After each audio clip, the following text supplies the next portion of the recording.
ابتدا ہے رب جلیل کے بابرکت نام سے جو دلوں کے بھید خوب جانتا ہے۔ دیکھتی آنکھوں سنتے کانوں صابری میاں کا اسلام پہنچے۔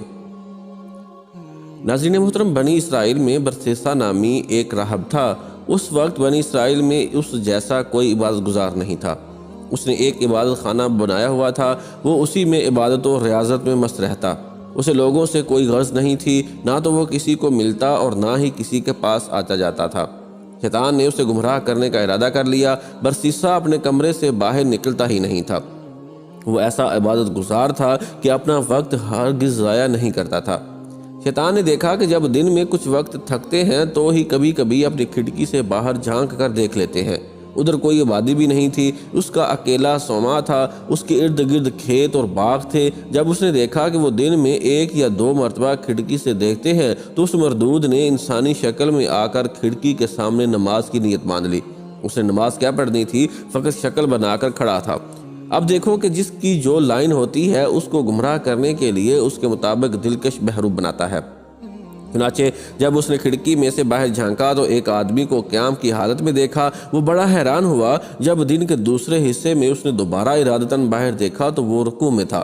بڑا لمبا رکوع کیا، پھر تیسری مرتبہ سجدے کی حالت میں دیکھا۔ کئی دن اسی طرح ہوتا رہا۔ آہستہ آہستہ برسیسا کے دل میں یہ بات آنے لگی، یہ تو کوئی بڑا ہی بزرگ انسان ہے جو دن رات اتنی عبادتیں کرتا ہے۔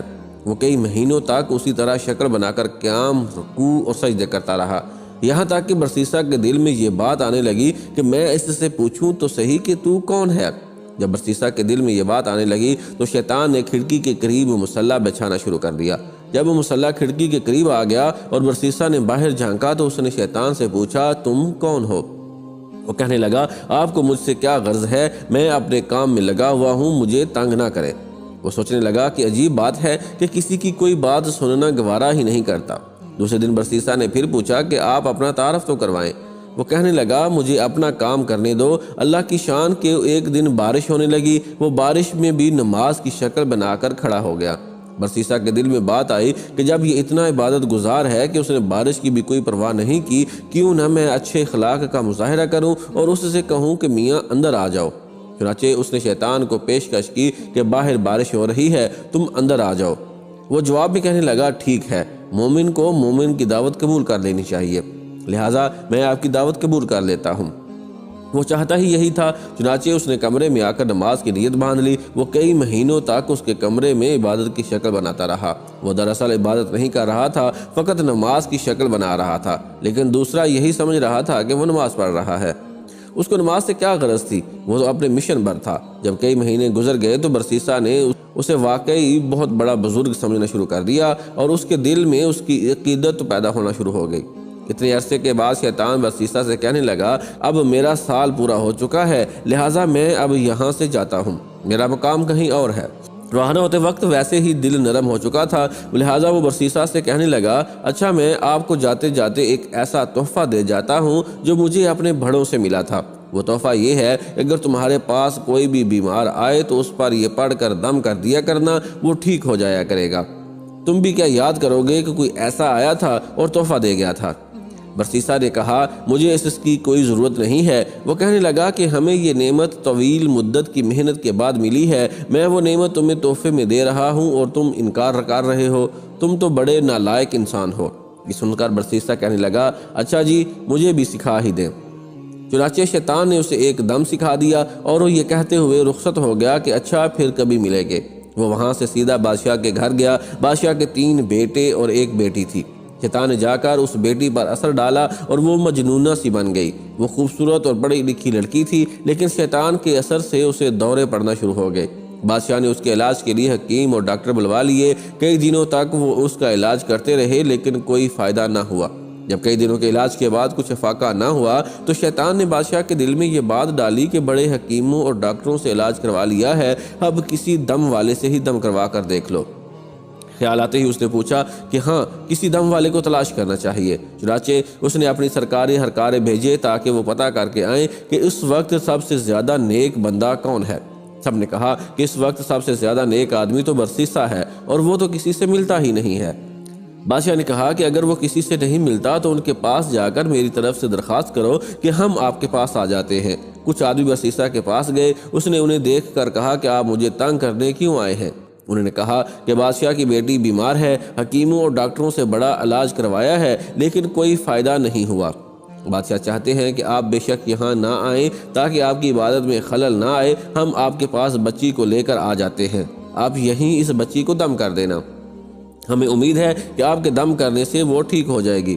اس کے دل میں ایک خیال آیا کہ ہاں میں نے ایک دم سیکھا تو ہے، اس دم کو آزمانے کا یہ اچھا موقع ہے، چلو یہ تو پتہ چل جائے گا کہ وہ دم ٹھیک بھی ہے یا نہیں۔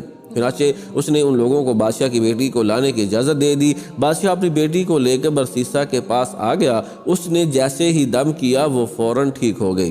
مرض بھی شیطان نے لگایا تھا اور دم بھی اسی نے بتا دیا تھا۔ دم کرتے ہی شیطان اس کو چھوڑ کر چلا گیا اور وہ بالکل ٹھیک ہو گئی۔ بادشاہ کو پکا یقین ہو گیا کہ میری بیٹی اس کے دم سے ہی ٹھیک ہوئی ہے۔ 1.5 ماہ کے بعد اس نے پھر اسی طرح بچی پر حملہ کیا اور وہ اسے پھر برسیسا کے پاس لے آئے۔ اس نے دم کیا تو وہ پھر اسے چھوڑ کر چلا گیا، حتیٰ کہ 2-4 دن کے بعد بادشاہ کو پکا یقین ہو گیا کہ میری بیٹی کا علاج اس کے دم میں ہے۔ اب برسیسا کی بڑی شہرت ہوئی کہ اس کے دم سے بادشاہ کی بیٹی ٹھیک ہو جاتی ہے۔ کچھ عرصے کے بعد اس بادشاہ کے ملک پر کسی نے حملہ کیا، وہ اپنے شہزادوں کے ہمراہ دشمن کا مقابلہ کرنے کے لیے تیاری کرنے لگا۔ اب بادشاہ سوچ میں پڑ گیا کہ اگر جنگ میں جائے تو بیٹی کو کس کے پاس چھوڑ کر جائیں۔ کسی نے مشورہ دیا کہ کسی وزیر کے پاس چھوڑ جائیں اور کسی نے کوئی اور مشورہ دیا۔ بادشاہ کہنے لگا کہ اگر اس کو دوبارہ بیماری لگ گئی تو پھر کیا بنے گا؟ برسیسا تو کسی کی بات بھی نہیں سنے گا۔ چنانچہ بادشاہ نے کہا کہ میں خود برسیسا کے پاس اپنی بیٹی کو چھوڑ جاتا ہوں۔ دیکھو شیطان کیسے جوڑ ملا رہا ہے۔ بادشاہ اپنے تینوں بیٹوں اور بیٹی کو لے کر برسیسا کے پاس پہنچ گیا اور کہنے لگا کہ ہم جنگ پر جا رہے ہیں، زندگی اور موت کا پتہ نہیں ہے، مجھے اس وقت سب سے زیادہ اعتماد تم پر ہے اور میری بیٹی کا علاج بھی تمہارے ہی پاس ہے، لہٰذا میں چاہتا ہوں کہ یہ بچی تمہارے پاس ہی ٹھہر جائے۔ برسیسا کہنے لگا توبہ توبہ، میں یہ کام کیسے کر سکتا ہوں کہ اکیلی میرے پاس ٹھہرے؟ بادشاہ نے کہا کہ نہیں، ایسی کوئی بات نہیں ہے، بس آپ اجازت دے دیں، میں اس کے رہنے کے لیے آپ کے عبادت خانے کے سامنے ایک گھر بنوا دیتا ہوں اور یہ اسی گھر میں ٹھہرے گی۔ برسیسا نے یہ سن کر کہا چلو ٹھیک ہے۔ جب اس نے اجازت دے دی تو بادشاہ نے اس کے عبادت خانے کے سامنے گھر بنوا دیا اور بچی کو وہاں چھوڑ کر جنگ پر روانہ ہو گئے۔ اب برسیسا کے دل میں بات آئی کہ میں اپنے لیے تو کھانا بناتا ہی ہوں، اگر بچی کا کھانا بھی میں بنا دیا کروں تو اس میں کیا حرج ہے، کیونکہ وہ اکیلی ہے، پتہ نہیں وہ اپنے لیے کھانا پکائے گی بھی یا نہیں۔ چنانچہ وہ کھانا بناتا اور آدھا خود کھا کر باقی آدھا کھانا اپنے عبادت خانے کے دروازے سے باہر رکھ دیتا اور اپنا دروازہ کھٹکھٹا دیتا۔ یہ اس لڑکی کے لیے اشارہ ہوتا کہ اپنا کھانا اٹھا لو۔ اس طرح وہ لڑکی کھانا اٹھا کر لے جاتی اور کھا لیتی۔ کئی مہینوں تک یہی معمول رہا۔ اس کے بعد شیطان نے اس کے دل میں یہ بات ڈالی کہ دیکھو وہ لڑکی اکیلی رہتی ہے، تم جا کر کھانا پکا کر اپنے دروازے کے باہر رکھ دیتے ہو اور لڑکی کو وہ کھانا اٹھانے کے لیے گلی میں نکلنا پڑتا ہے، اگر کبھی کسی مرد نے دیکھ لیا تو وہ اس کی عزت خراب کر دے گا، اس لیے بہتر یہ ہے کہ کھانا بنا کر اس کے دروازے کے اندر رکھ دیا کرو تاکہ اس کو باہر نکلنا نہ پڑے۔ چنانچہ برسیسا نے کھانا بنا کر اس کے دروازے کے اندر رکھنا شروع کر دیا۔ وہ کھانا رکھ کر کنڈی کھٹکھٹا دیتا اور وہ کھانا اٹھا لیتی۔ یہ سلسلہ چلتا رہا۔ جب کچھ اور مہینے بھی گزر گئے تو شیطان نے اس کے دل میں ڈالا کہ تم خود تو عبادت میں لگے ہوتے ہو، یہ لڑکی اکیلی ہے، ایسا نہ ہو کہ تنہائی کی وجہ سے اور زیادہ بیمار ہو جائے، اس لیے بہتر ہے کہ اس کو کچھ نصیحت کر دیا کرو تاکہ یہ بھی عبادت گزار بن جائے اور اس کا وقت ضائع نہ ہو۔ یہ خیال دل میں آتے ہی اس نے کہا کہ ہاں یہ بات تو بہت اچھی ہے، لیکن اس کام کی کیا ترتیب ہونی چاہیے؟ شیطان نے اس بات کا جواب بھی اس کے دل میں ڈالا کہ اس کو کہہ دو کہ اپنے گھر کی چھت پر آ جایا کرے اور تم بھی اپنے گھر کی چھت پر بیٹھ جایا کرو اور اسے واعظ و نصیحت کیا کرو۔ چنانچہ اس نے اسی طرح اسے واعظ و نصیحت کرنا شروع کر دی۔ اس کے واعظ کا اس لڑکی پر بڑا اثر ہوا، اس نے نمازیں اور وظیفے شروع کر دیے۔ اب شیطان نے اس کے دل میں یہ بات ڈالی کہ دیکھ تیری نصیحت کا اس پر کتنا اثر ہوا، ایسی نصیحت تو ہر روز ہونی چاہیے۔ چنانچہ اس نے روزانہ نصیحت کرنا شروع کر دی۔ اسی طرح کرتے کرتے جب کچھ وقت گزر گیا تو شیطان نے پھر اس کے دل میں یہ بات ڈالی کہ تم اپنے گھر کی چھت پر بیٹھتے ہو اور وہ اپنے گھر کی چھت پر بیٹھتی ہے، راستے میں گزرنے والے کیا باتیں سوچتے ہوں گے، یہ کون باتیں کر رہے ہیں؟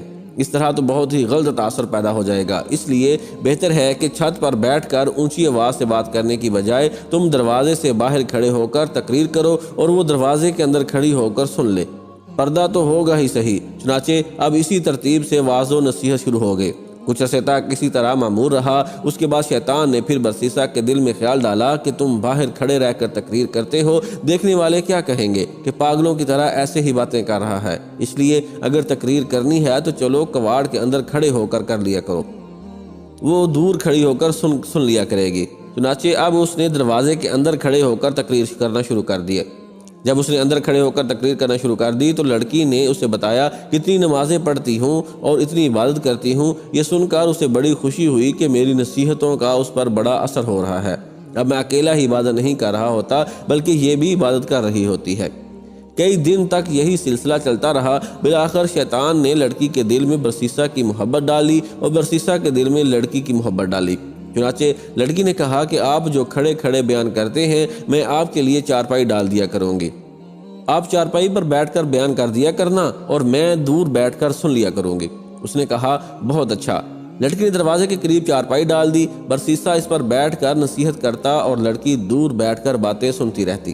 اس دوران شیطان نے برسیسا کے دل میں لڑکی کے لیے شفقت و ہمدردی پیدا کر دی۔ کچھ دن گزرے تو شیطان نے عابد کے دل میں بات ڈالی کہ نصیحت سنانی تو لڑکی کو ہوتی ہے، دور بیٹھنے کی وجہ سے اونچا بولنا پڑتا ہے، گلی سے گزرنے والے لوگ بھی سنتے ہیں، کتنا اچھا ہو کہ یہ چارپائی ذرا آگے کر کے رکھ لیا کرے اور پست آواز میں گفتگو کر لیا کرے۔ چنانچہ برسیسا کی چارپائی لڑکی کی چارپائی کے قریب تر ہو گئی اور واعظ و نصیحت کا سلسلہ جاری رہا۔ کچھ عرصہ اسی طرح گزرا تو شیطان نے لڑکی کو مزین کر کے برسیسا کے سامنے پیش کرنا شروع کر دیا اور وہ یوں اس طرح لڑکی کے حسن و جمال کا گرویدہ ہوتا گیا۔ اب شیطان نے برسیسا کے دل میں جوانی کے خیالات ڈالنا شروع کر دیے، حتیٰ کہ برسیسا کا دل عبادت خانے سے اچاٹ ہو گیا اور اس کا زیادہ وقت لڑکی سے باتیں کرنے میں گزر جاتا۔ سال گزر چکا تھا۔ ایک دفعہ شہزادوں نے آ کر شہزادی کی خبر گیری کی تو شہزادی کو خوش و خرم پایا اور راہب کے گن گاتے دیکھا۔ شہزادوں کو لڑائی کے لیے دوبارہ سفر پر جانا تھا، اس لیے وہ مطمئن ہو کر چلے گئے۔ اب شہزادوں کے جانے کے بعد شیطان نے اپنی کوششیں تیز تر کر دیں، چنانچہ اس نے برسیسا کے دل میں لڑکی کا عشق پیدا کر دیا اور لڑکی کے دل میں برسیسا کا عشق بھر دیا، حتیٰ کہ دونوں طرف برابر کی آگ سلگ اٹھی۔ اب جس وقت عابد نصیحت کرتا تو سارا وقت اس کی نگاہیں شہزادی کے چہرے پر جمی رہتی۔ شیطان لڑکی کو ناز و انداز سکھاتا اور وہ سراپا نازنین رشک و کمر اپنے انداز و اطوار سے برسیسا کا دل لبھاتی، حتیٰ کہ عابد نے علیحدہ چارپائی پر بیٹھنے کی بجائے لڑکی کے ساتھ ایک ہی چارپائی پر بیٹھنا شروع کر دیا۔ اب اس کی نگاہیں جب شہزادی کے چہرے پر پڑیں تو اس نے اسے سراپا حسن و جمال اور جاذب نظر پایا، چنانچہ اپنی شہوانی جذبات پر قابو نہ رکھ سکا اور اس شہزادی کی طرف ہاتھ بڑھایا۔ شہزادی نے مسکرا کر اس کی حوصلہ افزائی کی، یہاں تک کہ برسیسا زنا کا مرتکب ہو گیا۔ جب دونوں کے درمیان سے حیات کی دیوار ہٹ گئی اور زنا کے مرتکب ہوئے تو وہ آپس میں میاں بیوی کی طرح رہنے لگ گئے۔ اسی دوران شہزادی حاملہ ہو گئی۔ اب برسیسا کو فکر لاحق ہوئی کہ اگر کسی کو پتہ چل گیا تو کیا بنے گا، مگر شیطان نے اس کے دل میں خیال ڈالا کہ کوئی فکر کی بات نہیں، جب وضع حمل ہوگا تو نومولود کو زندہ درگور کر دینا اور لڑکی کو سمجھا دینا، وہ اپنا بھی عیب چھپائے گی اور تمہارا بھی عیب چھپائے گی۔ اس خیال کے آتے ہی ڈر اور خوف کے تمام حجاب دور ہو گئے اور برسیسا بے خوف و خطر حفظ پرستی اور نفس پرستی میں مشغول رہا۔ ایک وہ دن بھی آیا جب اسی شہزادی نے بچے کو جنم دیا۔ جب بچے کو وہ دودھ پلانے لگی تو شیطان نے برسیسا کے دل میں ڈالا کہ اب تو 1.5-2 سال گزر گئے ہیں اور بادشاہ اور دیگر لوگ جنگ سے واپس آنے والے ہیں، شہزادی تو ان کو سارا ماجرا سنا دے گی، اس لیے تم اس کا بیٹا کسی بہانے سے قتل کر دو تاکہ گناہ کا ثبوت نہ رہے۔ چنانچہ ایک دفعہ شہزادی سوئی ہوئی تھی، اس نے بچے کو اٹھایا اور قتل کر کے گھر کے صحن میں دبا دیا۔ اب ماں تو ماں ہی ہوتی ہے، جب وہ اٹھی تو اس نے کہا میرا بیٹا کدھر ہے؟ اس نے کہا مجھے تو کوئی خبر نہیں۔ ماں نے ادھر ادھر دیکھا تو بیٹے کا کہیں سراغ نہ ملا، چنانچہ وہ اس سے خفا ہونے لگی۔ جب وہ خفا ہونے لگی تو شیطان نے برسیسا کے دل میں بات ڈال دی کہ دیکھو یہ ماں ہے اور یہ اپنے بیٹے کو ہرگز نہیں بھولے گی، پہلے تو نامعلوم یہ بتاتی یا نہ بتاتی، اب تو یہ ضرور بتا دے گی، لہٰذا اب ایک ہی علاج باقی ہے، لڑکی کو بھی قتل کر دو تاکہ نہ رہے گا بانس نہ بجے گی بانسری۔ جب بادشاہ آ کر پوچھے گا تو بتا دینا کہ پس وہ بیمار ہوئی تھی اور مر گئی۔ جیسے ہی اس کے دل میں یہ بات آئی کہنے لگا کہ بالکل ٹھیک ہے، چنانچہ اس نے لڑکی کو بھی قتل کر دیا اور لڑکے کے ساتھ ہی صحن میں دفن کر دیا۔ اس کے بعد وہ اپنی عبادت میں لگ گیا۔ کچھ مہینوں بعد بادشاہ سلامت واپس آ گئے۔ اس نے بیٹوں کو بھیجا کہ جاؤ اپنی بہن کو لے کر آؤ۔ وہ برسیسا کے پاس آئے اور کہنے لگے جی ہماری بہن آپ کے پاس تھی، ہم اسے لینے آئے ہیں۔ برسیسا ان کی بات سن کر رو پڑا اور کہنے لگا کہ آپ کی بہن بہت اچھی تھی، بڑی نیک تھی اور ایسے عبادت کرتی تھی، لیکن وہ اللہ کو پیاری ہو گئی۔ یہ صحن میں اس کی قبر ہے۔ بھائیوں نے جب سنا تو وہ رو دھو کر واپس چلے گئے۔ گھر جا کر جب وہ رات کو سوئے تو شیطان خواب میں بڑے بھائی کے پاس گیا اور اس سے پوچھنے لگا، بتاؤ تمہاری بہن کا کیا بنا؟ وہ کہنے لگا، ہم جنگ کے لیے گئے ہوئے تھے، اس برسیسا کے پاس چھوڑ گئے تھے، وہ اب فوت ہو چکی ہے۔ شیطان کہنے لگا، وہ فوت نہیں ہوئی تھی۔ اس نے پوچھا کہ اگر وہ فوت نہیں ہوئی تھی تو کیا ہوا تھا؟ وہ کہنے لگا، برسیسا نے خود یہ کرتوت کیا ہے اور اس نے خود اسے قتل کیا ہے اور فلاں جگہ اسے دفن کیا ہے اور بچے کو بھی اس نے اسی کے ساتھ دفن کیا ہے۔ اس کے بعد وہ خواب میں ہی اس کے درمیان بھائی کے پاس گیا اور اس کو بھی یہی کچھ کہا، اور پھر اس کے چھوٹے بھائی کے پاس جا کر بھی یہی کچھ کہا۔ تینوں بھائی جب صبح اٹھے تو ایک نے کہا کہ میں نے یہ خواب دیکھا ہے، دوسرے نے کہا میں نے بھی یہی خواب دیکھا ہے، تیسرے نے کہا کہ میں نے بھی یہی خواب دیکھا ہے۔ وہ آپس میں کہنے لگے کہ یہ عجیب اتفاق ہے کہ سب کو ایک جیسا خواب آیا ہے۔ سب سے چھوٹے بھائی نے کہا، یہ اتفاق کی بات نہیں ہے بلکہ میں جا کر تحقیق کروں گا۔ دوسرے نے کہا، چھوڑو بھائی، یہ کون سی بات ہے، جانے دو۔ وہ کہنے لگا، نہیں، میں ضرور تفتیش کروں گا۔ چنانچہ چھوٹا بھائی غصے میں آ کر چل پڑا۔ اسے دیکھ کر باقی بھائی بھی اس کے ساتھ ہو لیے۔ انہوں نے جا کر جب زمین کو کھودا تو اس میں بہن کی ہڈیاں بھی مل گئیں اور ساتھ ہی چھوٹے سے بچے کی ہڈیوں کا ڈھانچہ بھی مل گیا۔ جب ثبوت مل گیا تو انہوں نے برسیسا کو گرفتار کر لیا۔ اسے جب قاضی کے پاس لے جایا گیا تو اس نے قاضی کے روبرو اپنے گھنونے اور مکروہ فعل کا اقرار کر لیا اور قاضی نے برسیسا کو پھانسی دینے کا حکم دے دیا۔ جب برسیسا کو پھانسی کے تخت پر لایا گیا اور اس کے گلے میں پھندا ڈالا گیا اور پھر پھندا کھینچنے کا وقت آیا تو پھندا کھینچنے سے عین 2-4 لمحے پہلے شیطان اس کے پاس وہی عبادت گزار کی شکل میں آیا۔ وہ اسے کہنے لگا، کیا مجھے پہچانتے ہو کہ میں کون ہوں؟ برسیسا نے کہا، ہاں میں تمہیں پہچانتا ہوں، تم وہی عبادت گزار ہو جس نے مجھے وہ دم بتایا تھا۔ شیطان نے کہا، وہ دم بھی آپ کو میں نے بتایا تھا، لڑکی کو بھی میں نے اپنا اثر ڈال کر بیمار کیا تھا، اسے قتل بھی میں نے تجھ سے کروایا تھا، اور اگر اب تو بچنا چاہے تو میں ہی تمہیں بچا سکتا ہوں۔ برسیسا نے کہا، اب تم مجھے کیسے بچا سکتے ہو؟ وہ کہنے لگا، تم میری ایک بات مان لو، میں تمہارا یہ کام کر دیتا ہوں۔